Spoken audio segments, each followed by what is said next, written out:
When I was a kid, there really was nothing in the world quite as exciting as the first day of starting a new Pokemon game. The idea that there was an entire world out there for me to explore, filled with all sorts of different environments, cities, biomes, and of course Pokemon, captured such a sense of wonder in my head and left me wanting to play the game as much as I could, and if I wasn't playing, I would just be thinking about them or imagining how awesome it would be to live in a world just like the ones in Pokemon where I could adventure around in. It truly captured me like no other game could back then, and honestly it's been quite some time since a Pokemon game has instilled that sense of wonder that I have felt all those years ago, and that was pretty much until Pokemon Legends Arceus came out. Pokemon Legends Arceus was so different than any of the other Pokemon games that came before it, so personally I had very little expectations of what the game would be like going into it. I was even a little bit nervous because after seeing some of those initial trailers, it still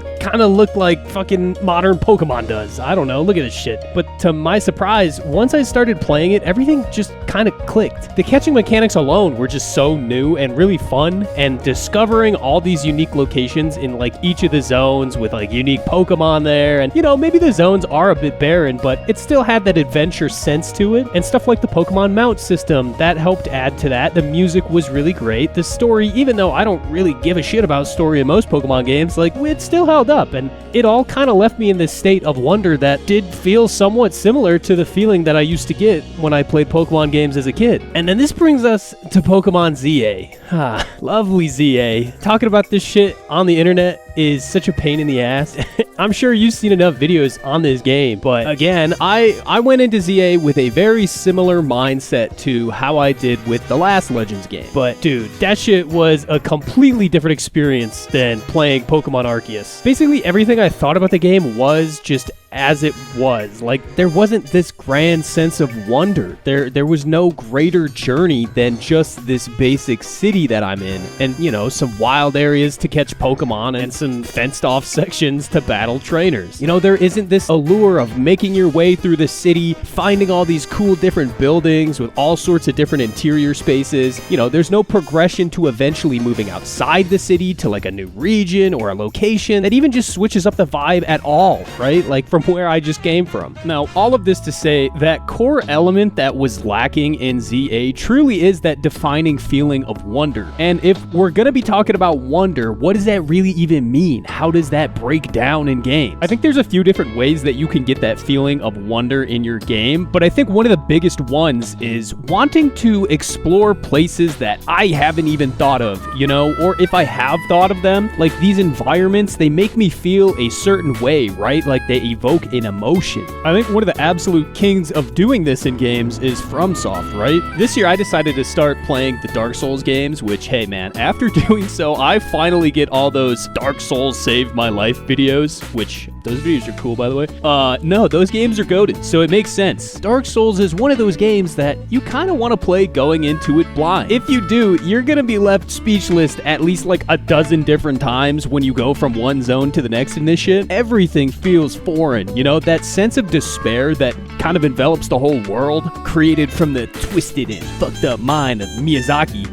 That shit is what gives the series this deep staying power in creating these memorable locations and experiences for the player. Even the simple wooded campfire area in the game, it's still coated in that feeling of unknowing, as you never know what NPCs are going to show up, what is the intent of this absolute freak. The Souls game's ability to create that sense that like anything could be around the corner, whether it's a new zone or even just new enemies and stuff like that, that's probably its biggest strength as a series. But let's go from dark to light right now. Let's go to Kingdom fucking Hearts, dude. KH might give Dark Souls a run for its money on presenting the player with this feeling of pure, just absolute wonder, dude. The literal starting island that you begin the game on, it's designed with that feeling of wanderlust like at its core. Sure, the beach might be a familiar place, which first of all, that shit is cranked to like 1,000 to have super bright sand and picture perfect blue water, but the island also houses this mysterious cave which shifts the vibe completely when you walk into that shit, dude. It is so ominous, and legit, I used to get super freaked out at that place as a kid because it's just so different than the rest of the island. But back to the outside, this whole narrative that this isolated place is selling is the feeling of what is out there. What could possibly be beyond the horizon, beyond the edges of this world that we currently are in. Like, your whole goal as the player in this starting area is to build a raft and seek out what that could be. Imagine having no clue what this game was about as a kid, right? Like, you just bought it in the box and that's all you know from it. There weren't thousands of streamers playing it at the time,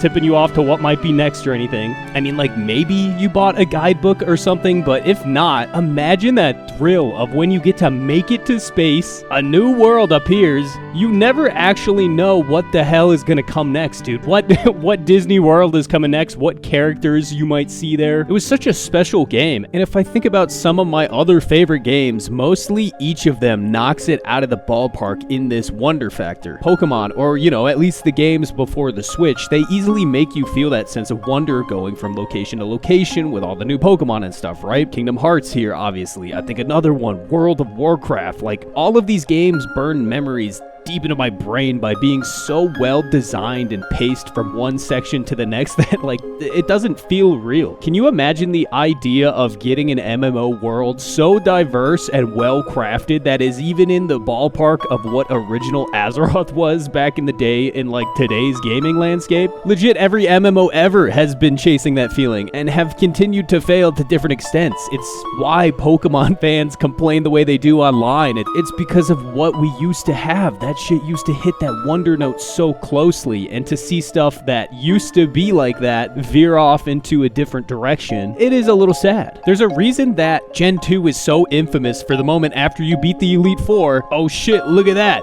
You have the entirety of Kanto now. Like, that shit was super surprising. Nobody was expecting that. And it doesn't even just need to be like new places or zones or locations, right? The other big element here that leads to this wonder feeling is also experiencing new mechanics or systems. So there's a reason I use so many MapleStory songs in my videos. It's because for me, it was the first game I got to experience, like, actually playing in an online world where other people populating the space with me, these are all real people. Like, this isn't just a single player game. It wasn't a couch co-op experience. All of these other people right now are just like me, sitting on a computer playing this game at the same time. And dude, I thought that shit was the coolest thing in the world. And even if we go to the Xbox 360, like, so many games on there also left this impression on me, because, like, now I don't even need to be sitting in my parents' computer office anymore. I can invite friends, play in online lobbies, all of this is just on a legit console now. I know PS2 and Xbox and probably some other shit I'm forgetting had online games like this, but this is where it really became a big thing for me and so many others. And the games on the system took advantage of that. Like, Halo introduced me to this world of,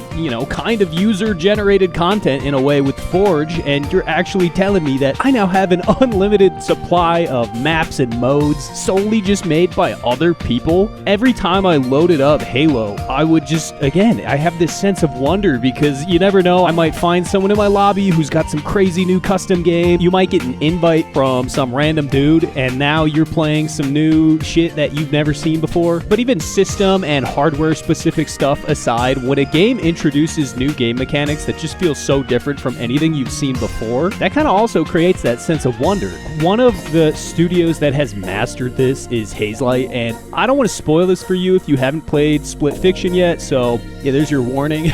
Yeah, the part at the end of the game is fucking nuts, man. And, like, first off, the whole game is kind of like that. Like, every 30 minutes or so, it feels like they're introducing new ideas, new areas, new mechanics at this insane rate. But the ender is actually fucking nuts. The pinball section beforehand, I was like, okay, I don't think I've even seen anything like this in other games before, but the section that they use the split screen style of the game to create obstacles for the player is absolutely genius. Like, anytime there's an instance of something in games that you've just really not seen before, and it can really be anything, right? Maybe it was something as novel as using the analog stick to control player inputs in something like Ape Escape, or maybe the first instance in, like, a 3D platformer world like Jak and Daxter, where it just had this big seamless open experience with, like, no loading zones from moment to moment. And I guess there's also something to be said about how much you actually play games and how much that wonder factor can kind of affect you. I'm someone who plays hella games, so anytime anytime something like a big AAA game that I see all over the place now, like I can kind of point out the tropes and the similarities and stuff way easier than maybe somebody who is newer or, you know, let's just say less chronically online as I am. Like, this obviously changed the way that I view games that tend to follow a very formulaic style. Again, like, I don't know, most Sony first-party games. Like, it's really hard for me to feel a sense of wonder if I could just clock your game immediately and just basically know that the blueprint is of another game, but just skinned in this different style. And it's fine to pull inspiration from other games. If you're gonna take some parts and formulas from other stuff, that is usually a benefit. And it's almost impossible to have a completely new idea now with how many games have been made these days, but if you take an established formula and shake it up by introducing mechanics that make it feel like something new or something exciting, I don't know, man, that's how you get a game like Peak. Like, it took this whole friend slop thing, which, you know, that's an over-push genre now, but it took that idea, the 4-player proximity chat experience, and paired it with this run style of progression where the gameplay is more about, like, the unique take on the Breath of the Wild climbing and being able to grab your friends and lift them up and all the items, like, what do they do? Playing a game like that for the first couple of times is always really fun because it does have that sense of wonder and uncertainty. Bringing it all back, the reason ZA didn't hit for me the way I wish it did is because it has now both lost the wonder appeal of going on this grand Pokemon adventure with new environments, and